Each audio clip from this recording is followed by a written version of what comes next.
This has been an incredibly busy week in the world of podcasting, seemingly for many people. The world of artificial intelligence has grown in the medium, and yet very many real people have been creative and making waves. From my own very real journey, I have recorded a great discussion with Head of Podcast at DGM, Mr. Jamie East. I have recorded as one of the hosts of the Beatles-related show When They Was Fab, and I've recorded as a co-host of Toppermost of the Poppermost.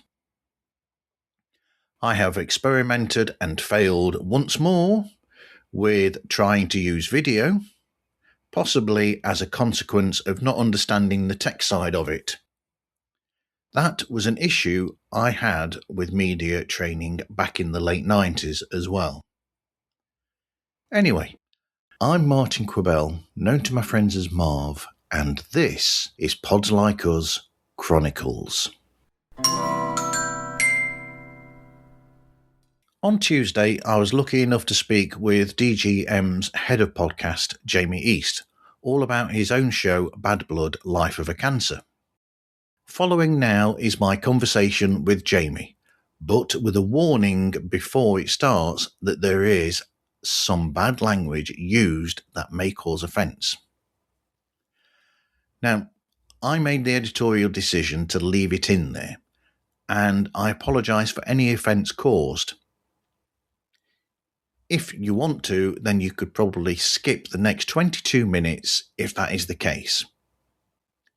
After my talk with Jamie, you will hear a trailer for Fallacious Trump, a podcast by a fellow participant in the July month of podcast group. And then I will return with a huge roundup from the week. Thank you.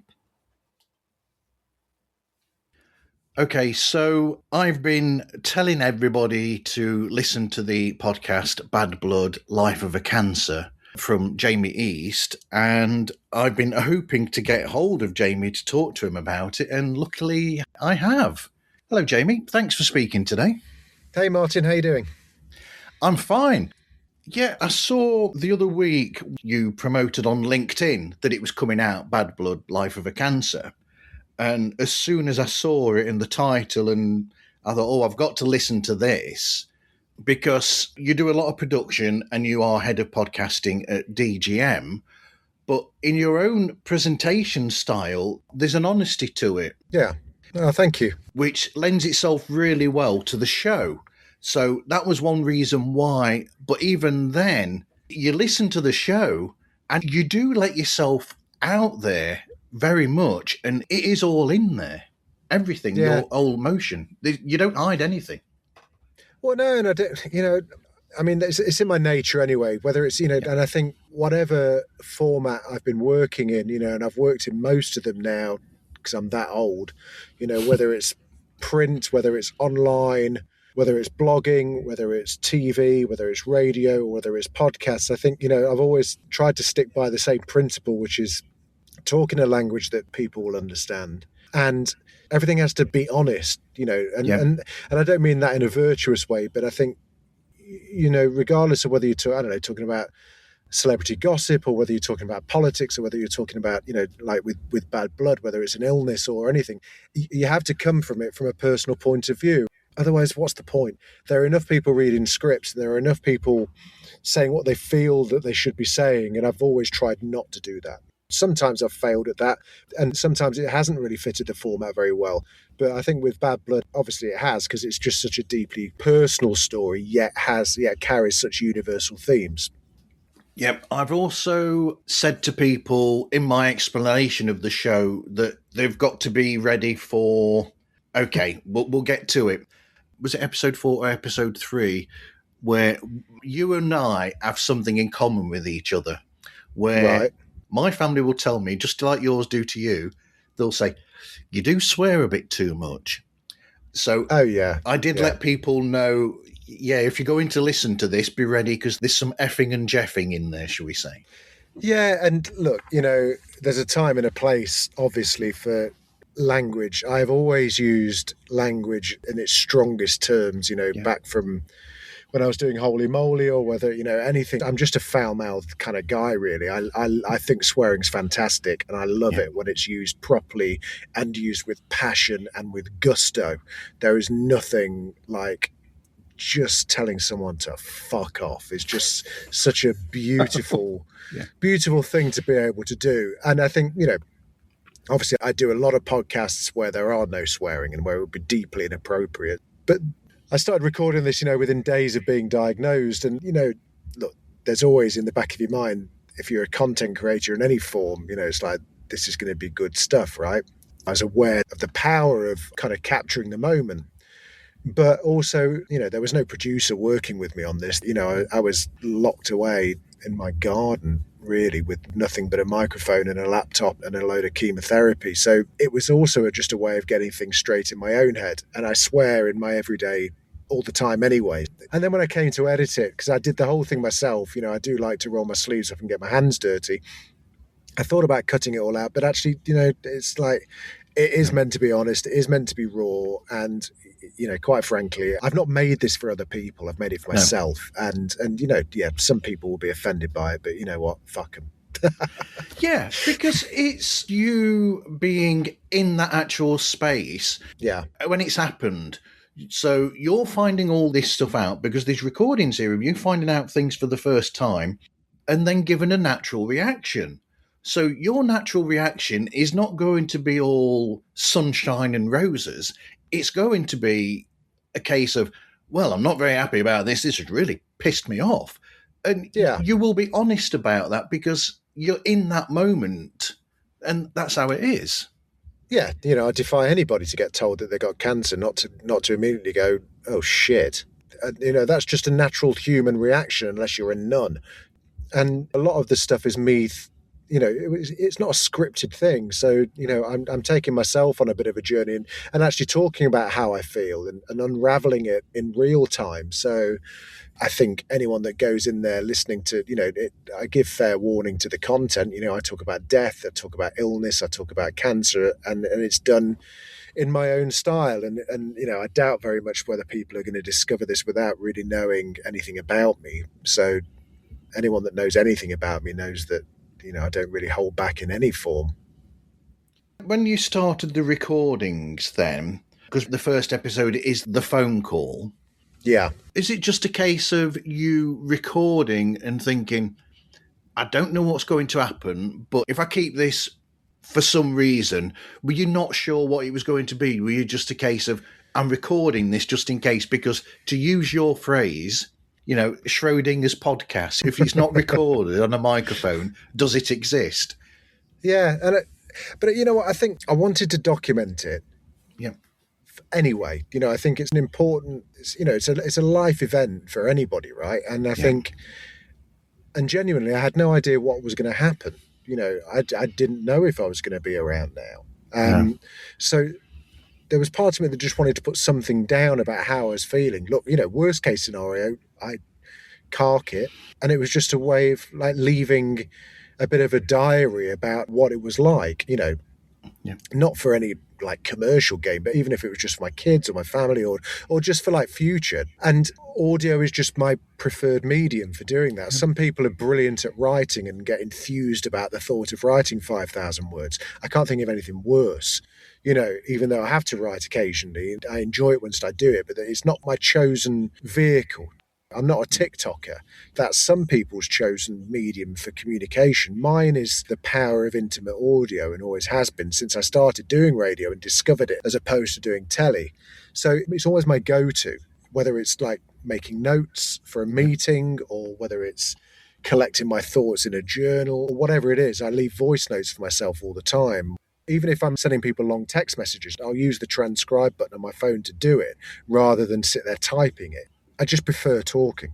So it was always just like, well, just get it down, because once you've got it down in audio, you can do whatever the hell you want with it, right? It could become a written piece. You could turn it into animation or a video or anything. You can do anything nowadays. So, but you have to get the first draft down somewhere. And that was the best way of doing it. But what else as well is that because of how you are naturally, there is humour in there, and some of the things that you come out with are humorous, such as, I'll be honest, I would also have said to that man, "Oh, you're the best a man can get." Wouldn't we all? Yeah, he didn't find it very funny. But if you got a name like Mr. Gillette, what do you expect, eh? Yeah. That's right. But what's important is, so you've got that humour in there that you place into it because it's just naturally who you are.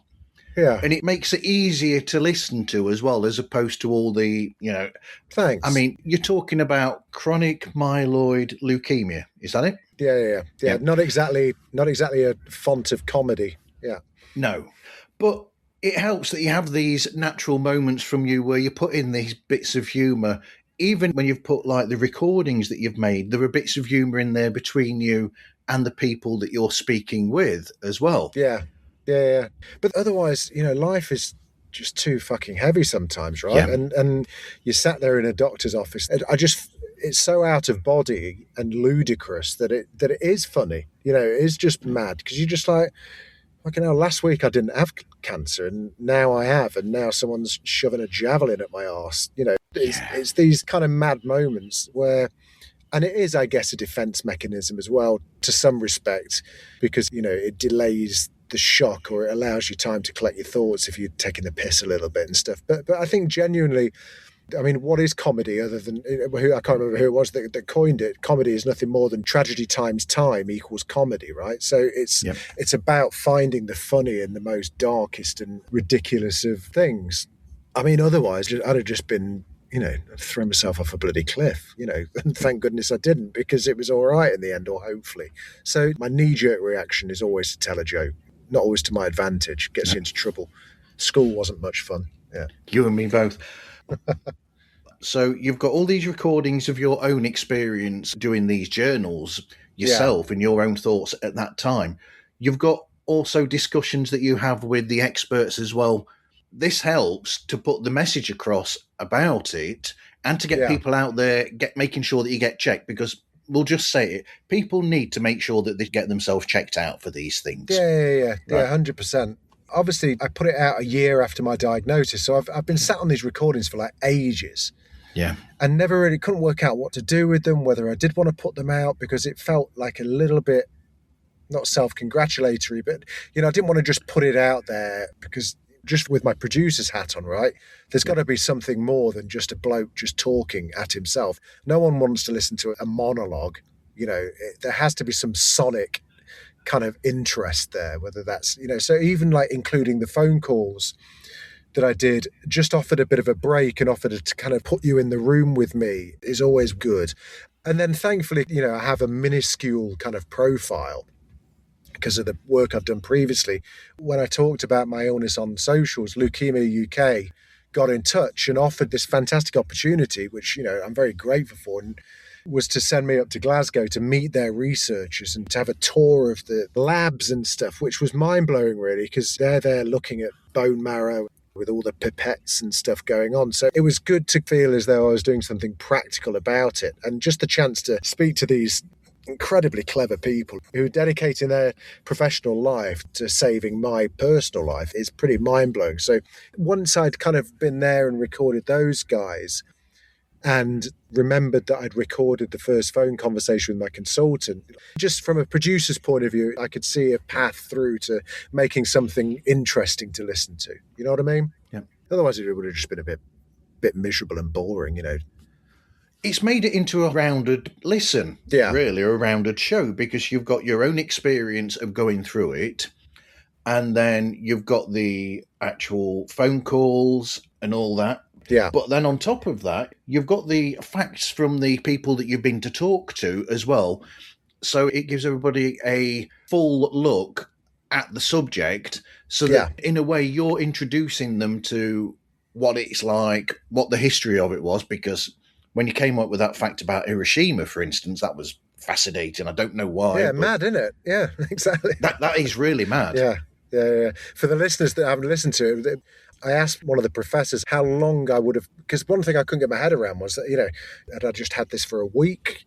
And he turned around to me and said, no, you've been walking around with this for years. And we know that. And the reason they know that is because they were able to measure the amount of people diagnosed with CML or with leukemia after Hiroshima. Yeah. So their exposure to the radiation of that bomb, they use that as the benchmark for how quickly it can manifest itself in blood tests and all the rest of it. So little things like that, I just find those fascinating, right? It's just mad. But also I think they're all universal topics. Yes, It's very specifically about a very specific strain of leukemia, but on a very human level, it's about fear, it's about mortality, it's about the health service, it's about family, it's about friends. Those topics and those feelings are about any form of illness. And spoiler alert, we are all going to get ill and die from something at some point. So even though up until I got diagnosed, I was the same as probably most of the listeners, going, this is something that happens to someone else or something that will happen to me when I'm 90. Well, you know what? Probably not, actually. There's every chance that we will all get a shitty phone call at one point in our lives, and that's what I was trying to talk about, really. And it comes across really well. Thanks, Martin. Appreciate that. I also liked in episode 4, and if there's anybody who doesn't know who you are, that open to episode 4 is who you are in a way, because, and this is a niggle for me as well as yourself, is that you've got a clip from a trailer for an episode of another podcast by Stephen Bartlett. I'll just say it. Stephen Bartlett did this show, and it interviewed this person, and because of the way that the trailer was edited together, the information is, for want of a better phrase, total bullshit. And you called him out on that as well. Yeah. And I think, look, everyone knows, people that work in the media and even people that don't now, everyone's attuned to the fact that a trailer doesn't really give a sense of the full product. And I get that. But that doesn't make it right. And I think there's a world of difference between a trailer for the new Avengers film not giving away who the secret hero is at the end, to editing your wellness podcast or anything together to make it sound far more dramatic than it actually should be, or to offer hope when actually that's false hope. And I think that's my problem with it, is that, as I said in the episode, he used to be really good. Yeah. And there's a whole nother wormhole that we can go down in terms of this is what happens when you follow the data rather than follow your editorial judgment, right? I think, and I think that's where he's found himself in. And he's not alone, though. It's this whole culture now of everything's extremities, and there's this. It's the undercurrent of conspiracy, I think, that I have a problem with, which is that, big pharma don't want you to know about, going outside might be able to cure blood cancer, which is just such a ridiculous kind of sentence to utter. But that was the insinuation in the clip that I used in the podcast. And what gets me angry is that there are very clever, very great people working tirelessly to make sure that people live as long and as healthy life as possible. And at some point, we're all going to need them, and I guarantee when the shit hits the fan for us all, the first person you will want to speak to is a doctor, not a fucking Love Islander. I guarantee that. And so we're putting these podcasts on a pedestal that offer nothing in the way of sound medical advice. And I just think that's it's just such a mad era. And I think we'll look back on it in 20 years and just wonder what the hell we were doing. Absolutely. So the show episode 4 finishes. I could talk for much, much longer on this, I'll be honest, but time is of the essence. Episode 4 finishes, and you've had your 1-year anniversary from finding out, and you've got through it, and you're better now, would we say? Well, no, I mean, I've still got it. It's a lifelong illness, and it's something that will hopefully, there are two phrases that I hear a lot on the CML forum, so to speak, is that if you're going to get a cancer, it's the best one to get, and also I'll die with it, not from it, which, I'll take both of those statements. Thank you very much. That's great. So I'm still undergoing treatment. I'm still getting regularly tested. Treatment's going okay. It's not going as brilliantly as I'd like it to go, so there might be a chance that I switch meds again. It's a long-term thing. There is no quick fix to it, and I'm sure I've got dark days ahead of me. But I feel pretty well armed and kind of prepared for those. I've got a bit more of a sense about how things are going to go. And, there's not going to be any quick dramas, hopefully, either way. There's no eureka moment, but hopefully there's no kind of like disaster moment either on the horizon. But you've also said in that ending of that episode that this follows on from the Schrodinger's podcast. After you've said that, you then say you got to put on your big boy pants. I think that's the phrase that you use, just get out there and live. Yeah, and not let this be the thing that controls you and defines who you are.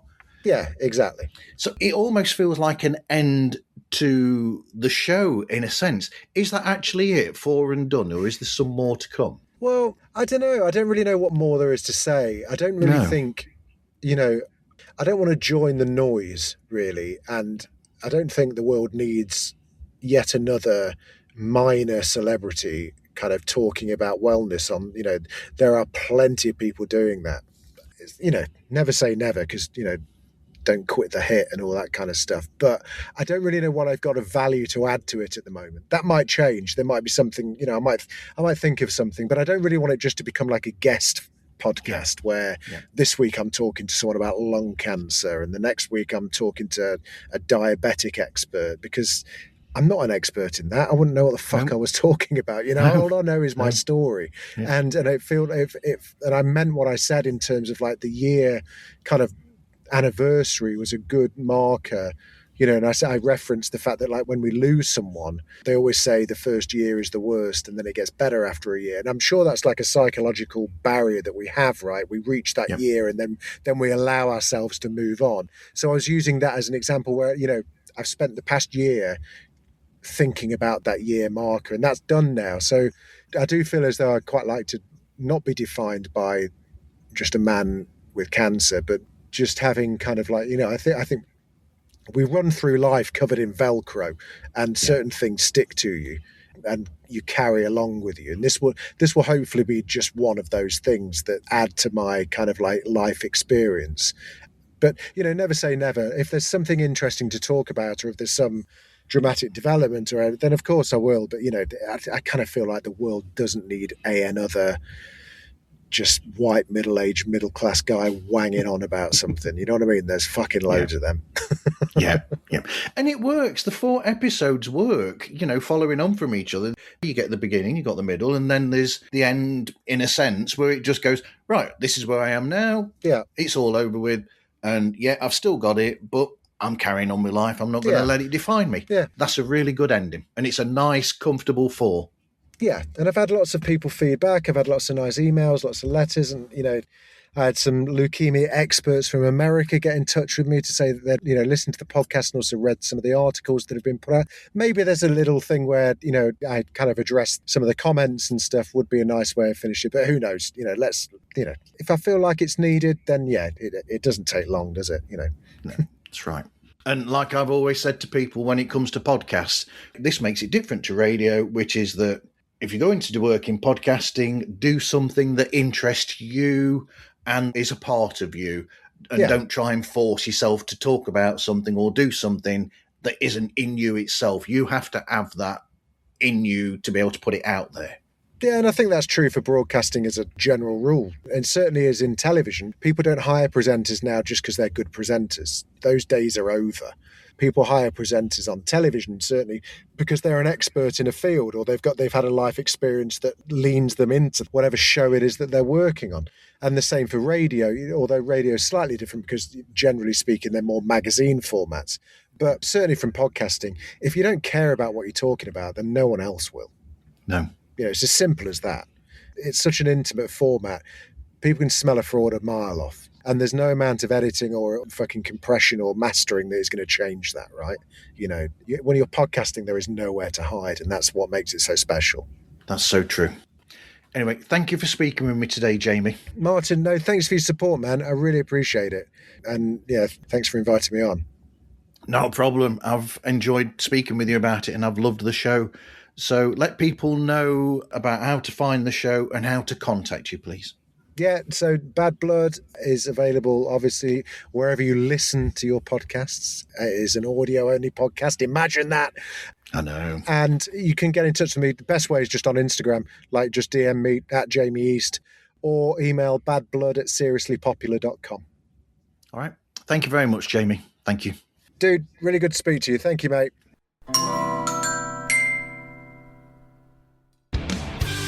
Hello and welcome to Fallacious Trump, the podcast where we use the insane ramblings of Donald Trump to explain logical fallacies. Nobody loves the Bible more than I do. Every episode we pick a fallacy, explain how it works and show you how to spot it. In Trump, in UK politics, in pop culture. It's educational, it's funny, occasionally it's both at the same time. We also play fake news. I give Mark 3 Trump quotes, 2 are things that Trump actually said, 1 I made up. Mark has to guess which one is fake. I'm a smart person. Yeah, it's much harder than it sounds.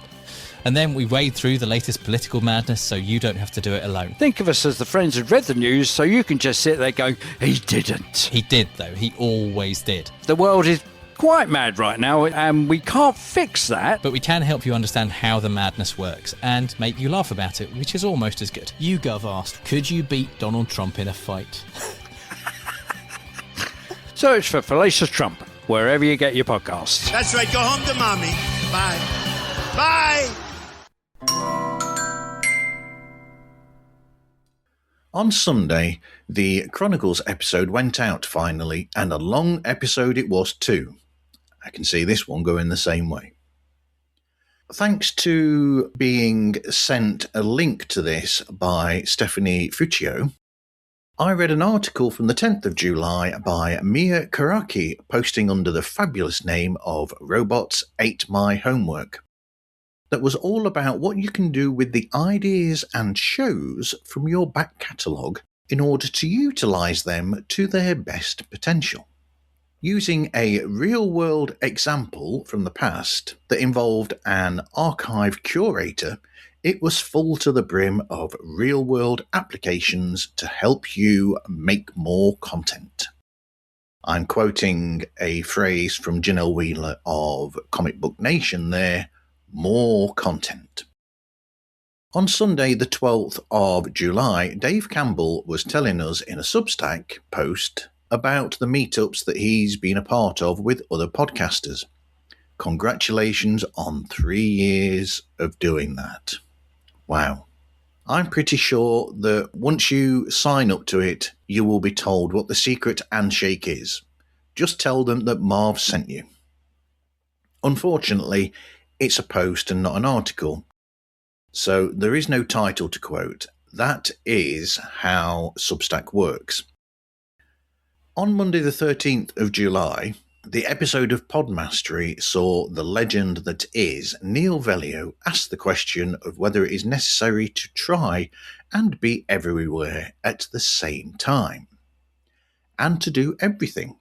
Especially when more than 99% of podcasters have to balance full-time jobs and family commitments at the same time.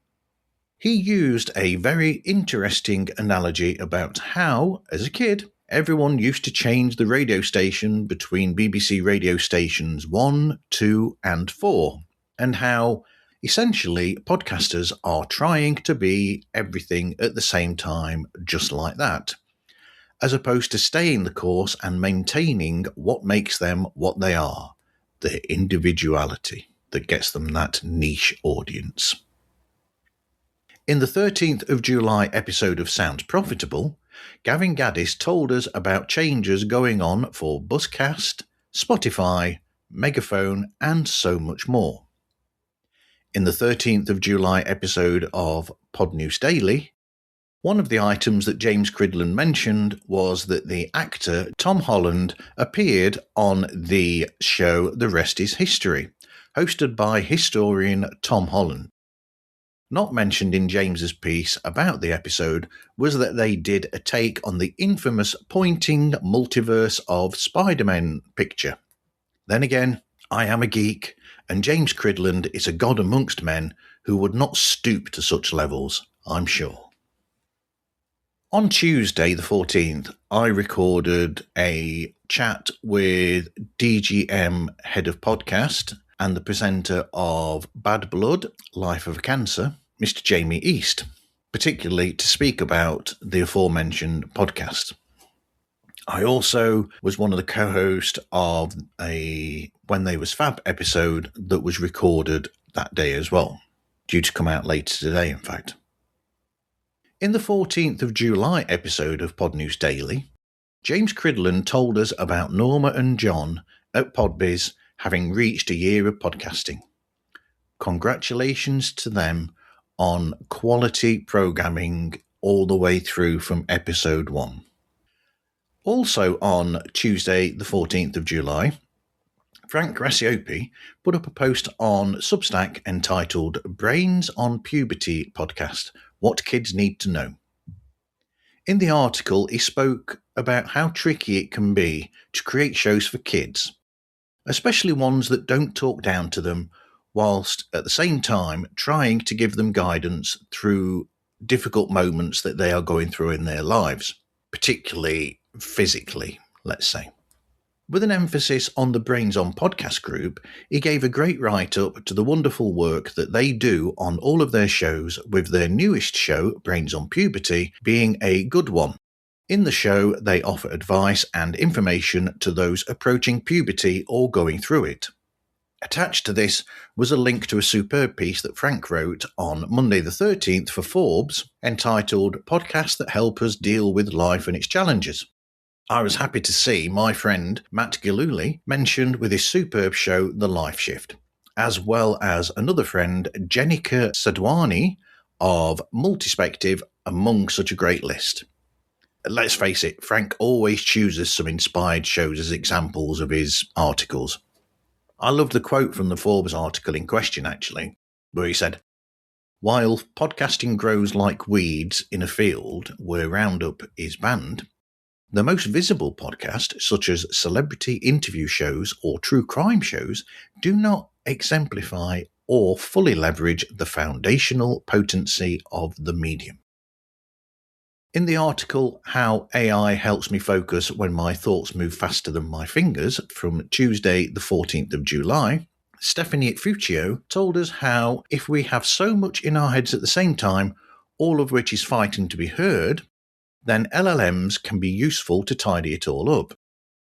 Despite Stephanie saying that the article is very personal, I believe it to be something that everyone that I know in the industry will get something from.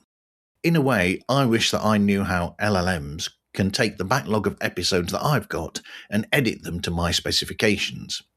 Light edits for Pods Like Us standard episodes, slightly tighter edits for Chronicles episodes, and incredibly tight edits for Toppermost of the Poppermost, if you please. On Tuesday the 14th of July, Dave Campbell told us about different and innovative ways to use feed drops, where you post other shows' product into your feed. It's a fabulously researched and written article. Also on Tuesday the 14th of July, Imran at Good Pods told us the 5 most viewed shows on the service. Most viewed. As Calaroga's favourite Meghan is only at number 5, and Adam Buxton is at 3, with no sign of Oprah, Rogan, or Digging It. What could possibly beat out all of those? Read the piece and find out. Also, subscribe to Imran, because his articles are great reads.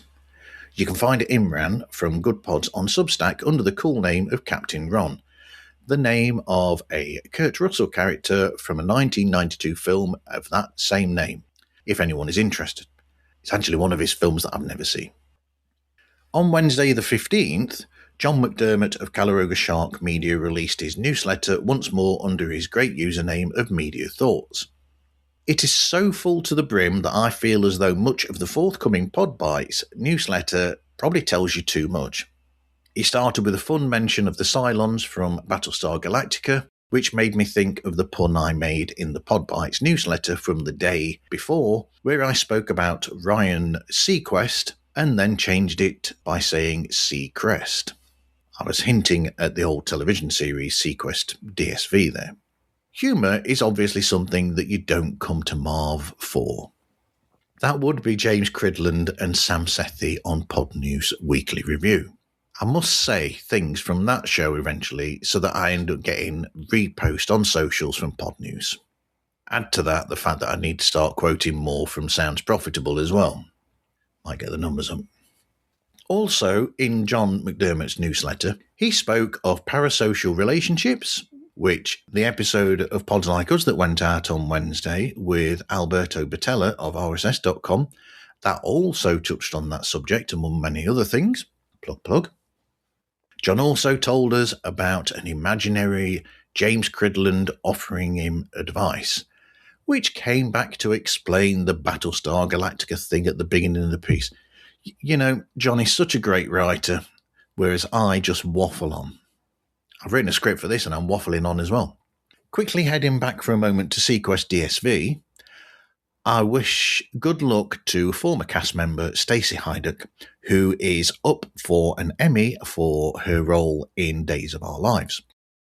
In the 15th of July 2026 episode of Into the Podverse, Tony Doe told us about the importance of discoverability on LLMs like ChatGPT and how to pivot towards that.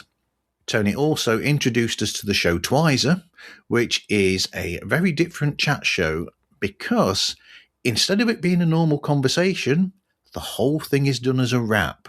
So questions and answers all have to go in that sort of format. Rhyme and rhythm throughout. Yo dog. In a post from Thursday, the 16th of July on Substack, Stephanie Fuccio told us about the importance of having a trailer for your podcast, which is something that I finally did recently, and I got some backlash for. People didn't seem to understand that what they saw as noise in my podcast was actually the multiverse of Marv saying different names for people who have been on the show since October of 2020 when the show started. I was using that as a way to say, hey, I've done a heck of a lot and I'm not done yet. Some will love and some will hate. You can't please everyone because if you try, then you become far too safe and unlistenable. Either that or a talk radio show pretending to be a podcast. There are enough of those around already, and most of those have got celebrities at the helm.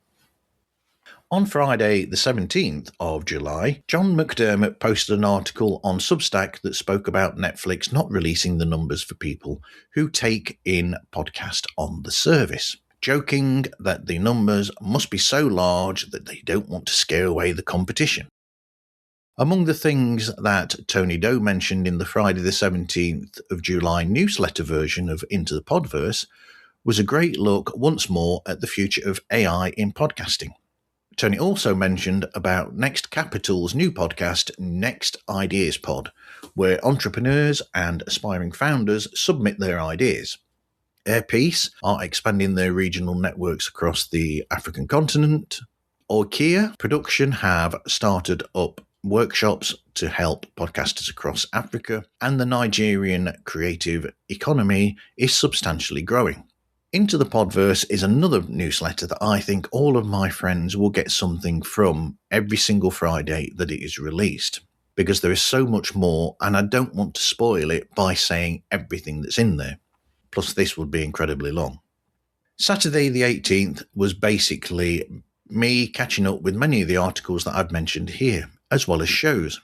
During the week, I caught up with some episodes of Daily Tips that may or may not help you, which included Ariel and Ned mentioning that they are taking a break, during which they will re-release some classic episodes from the daily release schedule that they have kept up since the beginning of December 2023. After the upcoming sign-out, you will hear another trailer, this time for another fellow participant in the July podcasting month group, the show Sports Are Dumb. So with that, I wish all of you podders the best.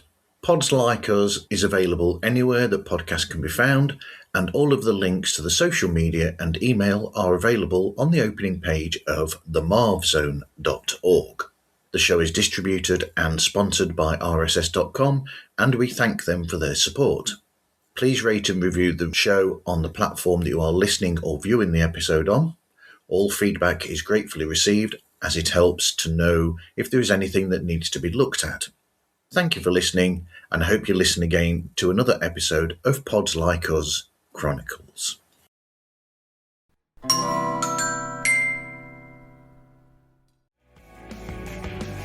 Well, Sean, you're a sports fan. Yeah. And I'm a sports fan. Uh-huh. And I would even posit that we are big sports fans. Huge. But you know what, Sean? Sports are pretty dumb. They're hella dumb. And that's what this podcast is all about. We love sports, but we're going to talk about the dumb parts of them. And it's going to be a grand old time. He's Sean, I'm Joey, and sports are dumb every Tuesday.